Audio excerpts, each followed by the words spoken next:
This is Paul Newman, and if you are seeing this screen, I am hoping to assure you here that the live stream will start very soon.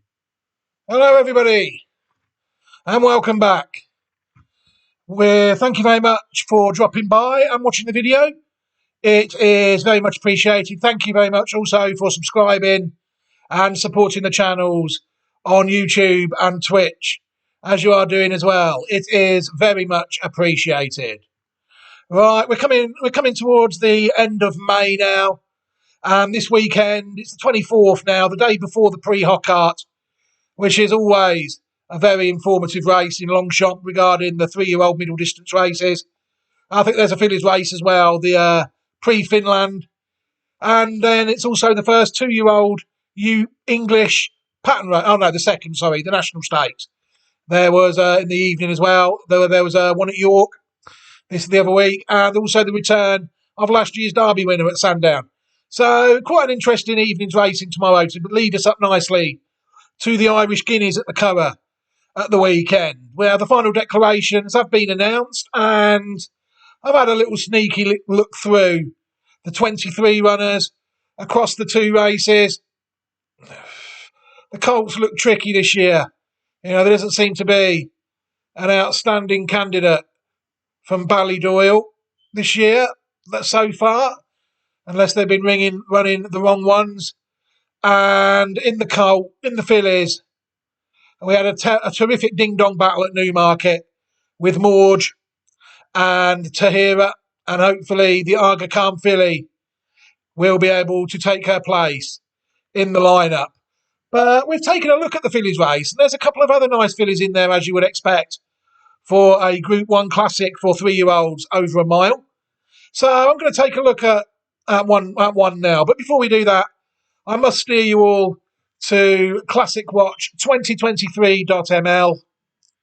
That is where you will find all the horses that I've been watching at the moment. It could do with a quick update. We haven't updated it really since April. We've got some, hopefully, we have the Kentucky Oaks winner to put on the list at least, as well any of the trials that have ran that we've taken out, that we might move forward with horses in them as well. But it's going to be an interesting weekend. And the horse, we've got French horses, American horses, UK and Ireland, based on where the trainer is located on the site. So just head over there to classicwatch2023.ml. Right.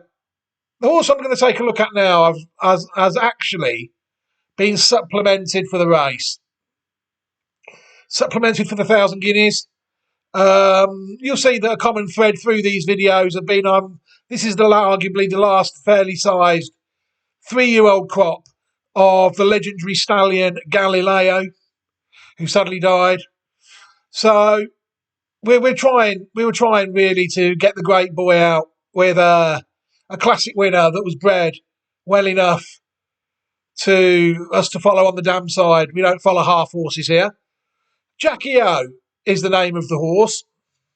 It's very lightly raced. It's only ever had 2 runs in its life by Galileo. Out of a dam people might remember that we'll take a look at in a minute. The Rock of Gibraltar sired Jacqueline Quest. You'll see by looking at the form, it's only actually had one race in pattern level, where it was second in the listed Salsable Stakes at Navan in the middle of April, where it ran to 100.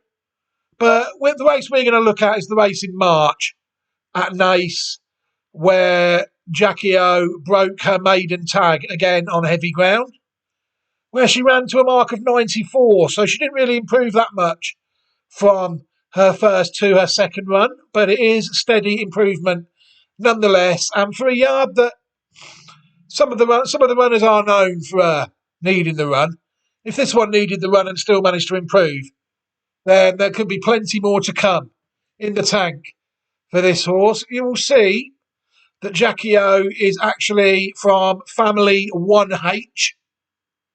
There's a little look at the distant pedigree there. We're going to take a look at some of the dams now. Jacqueline Quest, you'll see, like we said, is the first dam. And her form doesn't really tell the full story. She suddenly died at the age of 15. after only winning 1 out of 13 races. But she actually passed the post first at odds of 66 to 1 in the 2010 UK 1000 Guineas. She was demoted to second behind Special Duty, and that was a run there of 111, which was arguably her best form. She was also third behind Lily Langtry in the Coronation Stakes. And then at 4, she was placed in a Group 3 at Goodwood behind Librano. But Jacqueline Quest, you'll have to see. She was by far and away those 2 runs there between May and June. She was a top-class 3-year-old filly, mixing it with the best 3-year-old fillies that were around at that time. You know, classic placed. If we can get... So the classic form is there. Jacqueline Quest, although she only raced to 111, she has proved herself to be a very good broodmare in the paddocks, I think. Line of Duty, also by Galileo. So Jackie O is a full brother to this. Very rare that's a tragedy that they lost that. Not many Galileos in the Dubawi barn. This one, Line of Duty, if people remember, obviously was a Breeders' Cup winner. It won the 2018 Breeders' Cup Juvenile Turf when it ran to 114. It also won a Group 3 at Chantilly. It won the Prix de Conde. But its best runs, arguably, were in Group 1 races in France in 2019. In the Prix La Malois, it was third behind Romanised. And then in the Prix Moulin, it was third behind Circus Maximus, mixing it with the top milers at the time. It then sadly died, age 3. Very good horse. Secret State is another one that she's foaled, and also this one by Dubawi. It has won 4 out of his 8 races. It's still going round, the gelding. Not really one that we're interested in for classic purposes then, because it's 4. And it is also a gelding. Its best form, really, you could argue it's a handicap winner. It was second in the 2022 Great Voltager, behind Deauville Legend, running to a mark of 113. 4th in a listed race this year. In its only run in April 2023 in the Magnolia Stakes at York, behind Fox's Tails. So that one's still knocking about. Well, Manassas as well. I remember that one. Charlie Fellowes' horse by Dubawi as well. Actually won 2 stakes races in her career. She's hopefully produced something nice at the paddocks now. You'll see there that she came through the handicap ranks quite nicely to win a listed race in 2020, the Prix de Bagatelle at Chantilly. And she actually backed that up with another listed race win in the 2020 October Filly Stakes at Goodwood. She was 6th in the Group 1 champion sprint behind Glen Shiel. And she was also placed as well in a Group 3 there in 2021, the Oak Tree Stakes at Goodwood, where she ran to her career best mark of 108. So while the ratings aren't too high, this is another horse that made its mark at pattern level, winning 2 listed races. Big step up to a classic, though, of course. Like we said, Jacqueline Quest, 111. The second dam, Coquette Rouge, didn't really produce much on the track. We'll go through the rest of the dams now. Owned by Lady O'Reilly, Coquette Rouge won 2 out of 11 races. The third dam is Juno Madonna. Didn't win in 2 starts in France. The fourth dam is called Tough Lady. She did win once in 5 starts. There's a Group 3 winner bred there, and a Group 3 place winner as well, and a listed winner. But Jacqueline Quest really is forming her own bloodlines, really. We found some other decent horses that she was related to. Really, one we do need to look at is the winner at 3 of this year's Group 2 Fairgrounds Oaks in America. South Lawn. It ran in the Kentucky Oaks. You'll see there that Juno Madonna is actually the fourth dam of this horse. A classic trial winning 3-year-old US filly. This year, South Lawn. You know, it's very nice, very nice. Obviously, Group 2 winner. Salute d'Amour, the third dam of that. It was trained by Jeremy Nacida in the UK. I think it won a couple of listed races. It won the National Stakes. And it was placed in Group 2s and Group 3s. The Queen Mary, the Cherry Hinton and the Nell Gwyn in the Tabor colours. They're trained by Jeremy Nacida. That horse is also on this line, as is Regime, the former Michael Bell trained runner, sired by Golan. Juno Madonna is actually the dam of that one.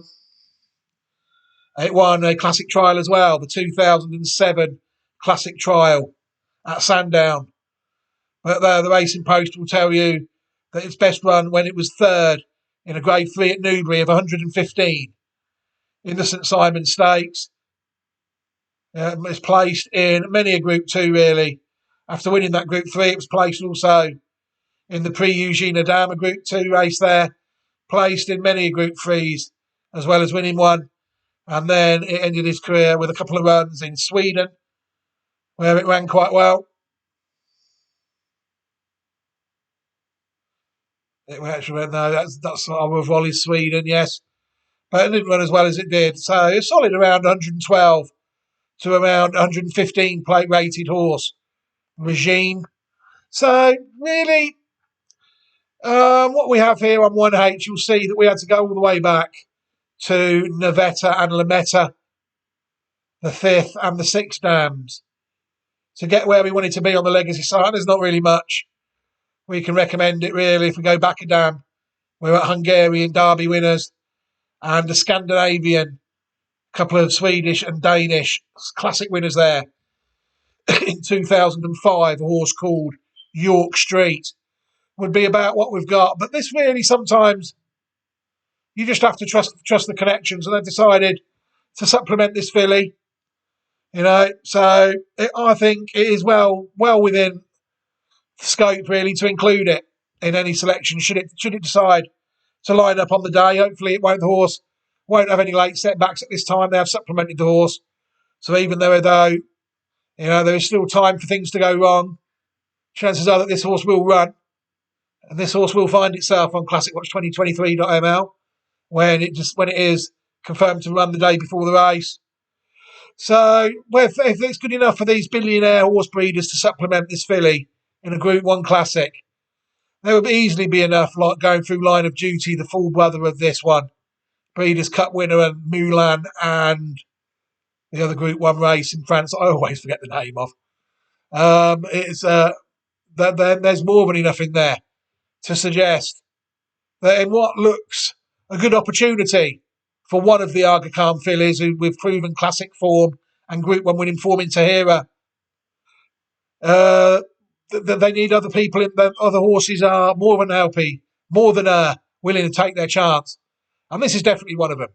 But before we wrap this video up, we're going to watch Jackie O win at Naas in March, and then we'll call it a day with this video, I think.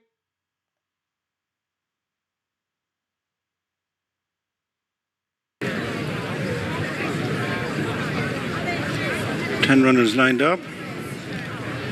From that off, a mile to go. In the Dubawi Legend Irish EBF 3-year-old fillies maiden as they emerge from stalls. Paris Review. Close up on the inside is Emma Tivo. They're being followed by Red Riding Hood and Talia next. And not far off them is Jackie O. The grey Hey Whatever's on the inside of Hollabon.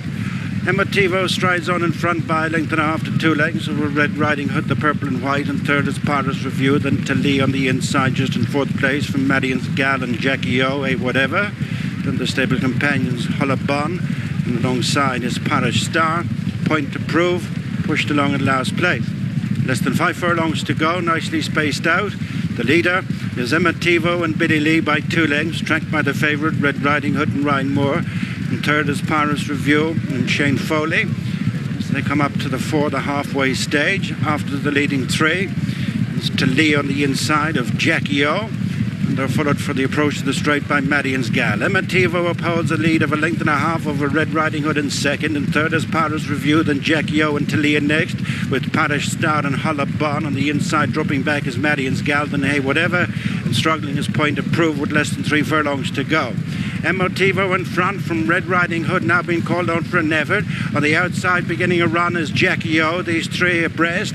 And over on the far side is Paris Review. A bit of a break then to Talia and Hullabon and Parish Star. And it's Jackie O on the stand side getting to the front. From Red Riding Hood and Emotivo in between them, it's these three inside the final furlong. Jackie O on the stand side, the fractional leader from stable companion Red Riding Hood. In third place, dropping off them is Emotivo. Inside the last 100 yards, Jackie O on the near side has it going close home from Red Riding Hood. Jackie O by 3 parts of a length to Red Riding Hood. Emotivo in third. Ballydoyle 1-2, but it's the bigger price of the duo who has come up trumps here on a racecourse debut. Jackie O, the pulling tricks in maidens there, lovely to see. Why wouldn't you do that if you had the power to do it? Run an inferior one that was highly regarded. Win with the one that was running better at the bigger odds. It really is a game for the privileged horse racing to manipulate. No other word for it.